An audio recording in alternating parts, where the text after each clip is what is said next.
So आज आपण बनवणार आहोत स्प्राउट भेळ. तर त्याच्यासाठी आपण गाईस तर आज आपण बनवणार आहोत स्प्राउट भेळ. त्यासाठी काय काय साहित्य लागतंय ते आपण पाहणार आहोत. आपण घेतलेले आहेत चणे, ते काळे चणे आहेत, ते मी रात्री भिजत घालून उकडून घेतलेले आहे.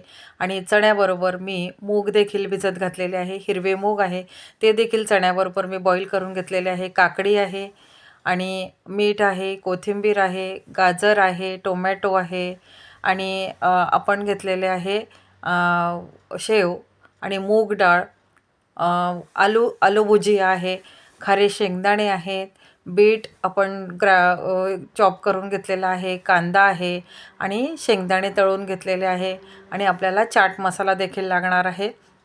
आणि एवढे सगळं साहित्य जे आहे ते आपण आता एका बाउलमध्ये, मोठ्या बाउलमध्ये मिक्स करून घेणार आहोत.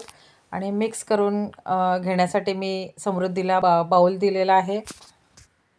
आता एक एक करून आपण त्या बाउलमध्ये जे सगळे इन्ग्रेडियंट्स आपण घेतलेले आहे ते छान मिक्स करणार आहोत आणि अशी चटपटीत आणि फक्कड अशी भेळ तयार करून घेणार आहोत. आपण सुरुवातीला बॉईल केलेले चणे घेतलेले आहे, याला काळे चणे देखील म्हणतो. आणि त्यानंतर आपण हिरवे स्प्राऊट म्हणजेच मूग घेतलेले आहे, ते देखील मी चण्यांबरोबर बॉईल करून घेतलेले आहे. आणि मी तिला चमचा देत आहे मिक्स करून देण्यासाठी. आणि तिचे बाबा पण बसलेले आहे. तिचे बाबा म्हटले मी तुला मदत करतो. त्यानंतर तिने काकडी टाकलेली आहे.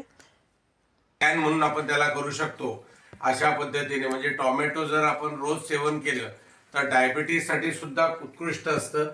हा एक उत्कृष्ट डाएट प्लॅन या ठिकाणी होऊ शकतो. त्यानंतर हे दुसरं आहे ते गाजर आहे, हे डोळ्यांसाठी खूप चांगलं असतं. विटामिन ए त्याच्यामध्ये आपल्याला भरपूर मोठ्या प्रमाणात मिळत असतं. त्यानंतर आपल्याकडे शेंगदाणे आहेत, हे शेंगदाणे तळलेले, हे तळून शेंगदाणे भाजलेले आहेत, हे आपण याच्यामध्ये टाकण्याचा प्रयत्न करत आहोत. दुसरं हे खारे शेंगदाणे म्हणजे त्यांचाच भाव, पण हे जरा रुचकर, थोडंसं वेगळं, चांगली वेगळी चव यावी या दृष्टिकोनातून. म्हणजे लहान मुलांना वगैरे कसं हे आवडतं आणि जरा थोडंसं चांगलं असेल मुलं खातात. याच्यानंतर अत्यंत महत्त्वाचा घटक तो म्हणजे कांदा. हा कांदा जर टाकला तर त्याची टेस्ट अगदी वेगळी होते आणि तो आपण या ठिकाणी खाऊ शकतो. अशा पद्धतीने भरपूर जेवढा कांदा टाका, त्याच्यामध्ये काही प्रॉब्लेम तुम्हाला होणार नाही. त्यानंतर अत्यंत महत्त्वाचं जे रक्त वाढण्यासाठी, रक्त शुद्ध करण्यासाठी या ठिकाणी बीट आपण टाकत आहोत त्याच्यामध्ये. त्यानंतर हे आहे डाळ आहे. आता हे डाळ ऍक्च्युली अपेक्षित नाहीये, पण आपलं रुचकर व्हावं म्हणून या ठिकाणी आपण हे टाकू शकतो, मूग डाळ जी आपल्याला दुकानात मिळते ती. त्यानंतर हे शेव आहेत, हे शेव आपण या ठिकाणी टाकतोय. हे शेवटून टाकायचे कारण याच्यात कुरकुरीतपणा राहणार नाही, मग ह्या मऊ होऊन जातील, त्यामुळे टाकतोय. आणि अतिशय उत्कृष्ट म्हणजे सगळ्याला आपण ज्याला म्हणतो आपण की जे गार्निशिंगसाठी वापरतात ते म्हणजे कोथिंबीर. ही किडनीच्यासाठी चांगली असते, ही आपण वापरली पाहिजे. अन्नामध्ये भरपूर खाल्ली पाहिजे. तिखट आपल्याला या ठिकाणी चवीनुसार आपण खाऊ शकतो, पण हे बाजारातून आणलेलं तिखट एवढं काय तिखट नसतं. त्याच्याऐवजी आपण हिरवी मिरचीचे तुकडे पण टाकू शकतो. मिरची टाकू शकतो, पण लहान मुलांना ते त्रासदायक होईल. आणि मीठ बस, हे केलं तर बस बस बस नाही, थांबा, मीठ.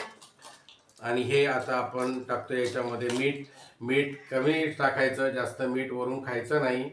मीठ कमी पडलं तरी चालेल, काही त्यांनी प्रॉब्लेम येत नाही. आणि शेवटी चाट मसाला अत्यंत महत्वाचं म्हणजे हा चाट मसाला टाकतोय बघा आम्ही अशा पद्धतीने. अगदी हा जेवढा टाकला तरी चालेल. छुट्ट्या पण बसलेला इथं.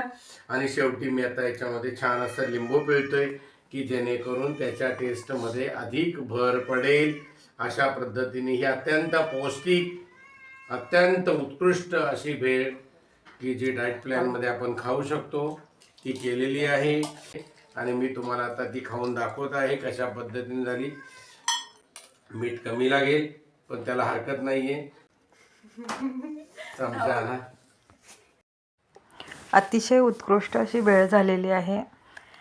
त्यामध्ये सगळे विटॅमिन्स पूरक असे पदार्थ आपण टाकलेले आहे. तिच्यामध्ये हरभरे आहे, हिरवे मूग आहे, कांदा, टोमॅटो, गाजर, बीट आणि कोथिंबीर अशा प्रकारे आपण वेगवेगळे पदार्थ वापरून छान अशी चटकदार भेळ तयार केलेली आहे. चहाची वेळ आहे, काहीतरी चटपटीत खावंसं वाटतं. तुम्ही नक्की करून बघा. मी बनवून दाखवलेली ही जी भेळ आहे, ही पौष्टिक अशी भेळ तुम्ही नक्की करून बघा. आणि हा व्हिडिओ तुम्ही कुठून पाहत आहात ते मला कमेंट्समध्ये नक्की कळवा. माझी ही जी रेसिपी आहे ती तुम्हाला आवडली असेल तर रेसिपीला लाईक करा. चॅनलला अजून सबस्क्राईब केलं नसेल तर लवकरात लवकर सबस्क्राईब करा. आणि अशाच छान छान रेसिपी जर तुम्हाला पाहिजे असतील तर सरोज वर्ल्डला सबस्क्राईब केल्याशिवाय पुढे जाऊ नका. धन्यवाद.